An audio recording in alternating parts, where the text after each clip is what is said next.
Nelson, and today we're going to learn how to poop in the woods. I have lots of experience pooping in the woods. In the summer, I'm a trip guide out at Idaho in Bailey, Colorado, leading middle school and high school students on various trips such as rock climbing trips, backpacking trips, kayaking trips, and so on. And I teach them how to poop in the woods.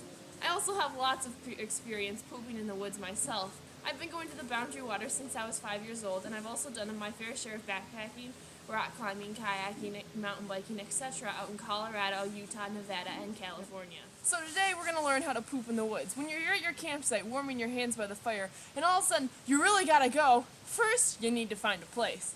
So, the place you need to find has to be at least 200 feet away from campsite, trails, or water sources. So here we go trying to find a place. We're going to walk through the woods, enjoying it. Hopefully you don't have to go too bad by this point. And we're just going to keep on walking until we find a place. Oh look, we're about 200 feet away from campsite, or 70 paces is another good indicator that you're 200 feet away. And now we're going to try and find a place to poop. Yep. When looking for a good place to poop, there's two things that you want to take into consideration. First of all, are there natural things around that could help you while you're pooping? Like a tree, like this one. But we'll talk about that in a little bit. Second of all, you really want to have a good view if you're going to be there pooping for a while. This really isn't the greatest view. I've had much better, but it'll do for today. So, once you find your place to poop, you're going to need to dig a hole, which is why I brought my trusty poop trowel along. The hole that you dig needs to be at least 6 to 8 inches deep, if not more, if you poop more. So, we're going to go down and start digging our hole.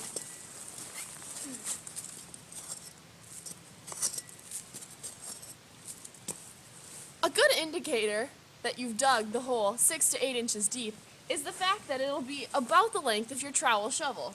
Once you've done that, your hole is good and you're ready to start your poop. There's one more last thing we need to do before we actually begin to poop, and that's find something to wipe with.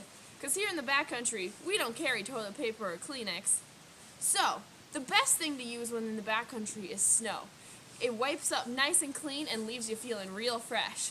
But in the summer, fall, and spring months, when there may or may not be snow, you can also use stuff like leaves. Like these. You can use a pile of leaves wadded up like this to wipe, or you can find one big giant leaf and wipe with that. But make sure it's not poison ivy or anything that's going to leave your butt irritated, because that will make the rest of your backpacking trip pretty hard.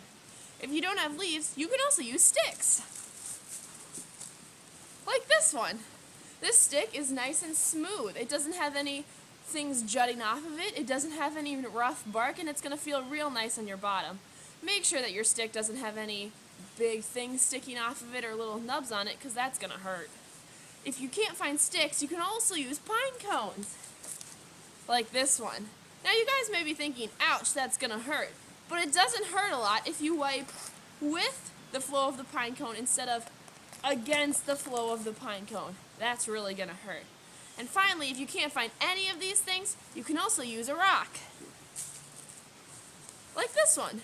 It's nice and big, it's smooth, it's going to feel real good on your bottom. But with the rock and all the materials that we're using to wipe with, make sure you bury them in your hole with your poop so that way no animals come up and find them. Now that we've got our wiping materials and our holes all ready, we're ready to poop in it. Now this is where the most anxiety comes, is how do I get my poop to go in that hole without getting it all over myself and my clothes? So I have a few pooping positions here that'll help you. First of all, the most basic one is the classic squat. Put a foot on each side of the hole and just kind of squat down like this, aiming it right over the hole. Another one you can do is called the one hand back. If there wasn't this tree here, you could just kind of put one hand back, rest on that, and poop straight into the hole, just like that. Another one you can do is called the telemark, but watch out with this one, because you might poop on yourself. What you're going to do is you're going to kneel down on one knee, you're going to kind of rest one cheek on your knee, and you're going to kind of aim it out over the hole. But make sure you don't poop on like your boot for this one. Another one that's real good, that's one of my personal favorites, is the tree hanging with assist. So as you see, we dug our hole right by this nice tree here. One thing you want to do, make sure your tree is sturdy, not little, flimsy, or dead, because that could result in the tree falling back on you and you falling back on your poop. I've watched it happen before. What you're going to do is you're going to come up, foot on each side of your hole, you're going to kind of hug the tree and squat down and just lean off it as you poop nicely there over your hole. Another way you can do it with the tree here is to put your back up against the tree. Just kind of sit in a nice poop, like squatted position like this, and poop away. And finally, we don't have one here today, but my all-time favorite way to poop in the woods is to find an improvised toilet seat.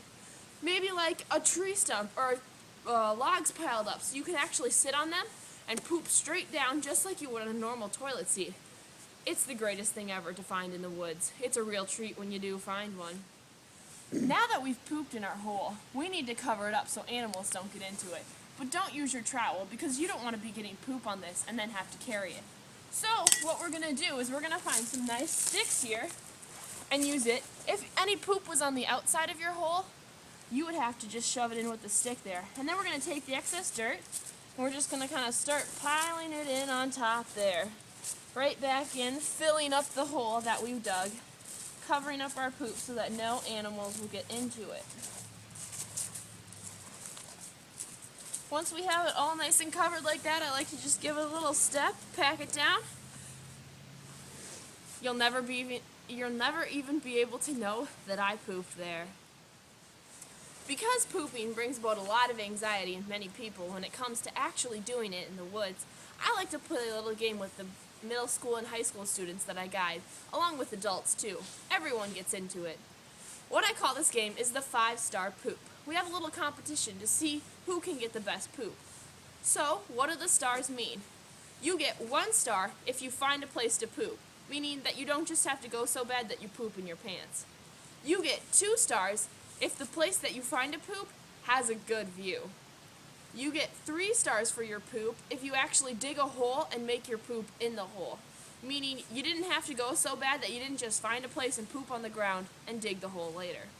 You get 4 stars if while you're pooping in that hole with a good view, you see an animal. And finally, you'll get 5-star poop if you're pooping in your hole with a good view while you see an animal and that animal is pooping while you poop. So, we have a little competition, and every time we come back from the bathroom, we say, hey, I got a 2-star poop, I got a 3-star poop, I got a 4-star poop. I have yet to have someone get a 5-star poop in the 1.5 year experience I have guiding, but I'm hoping that someday I'll get a 5-star poop.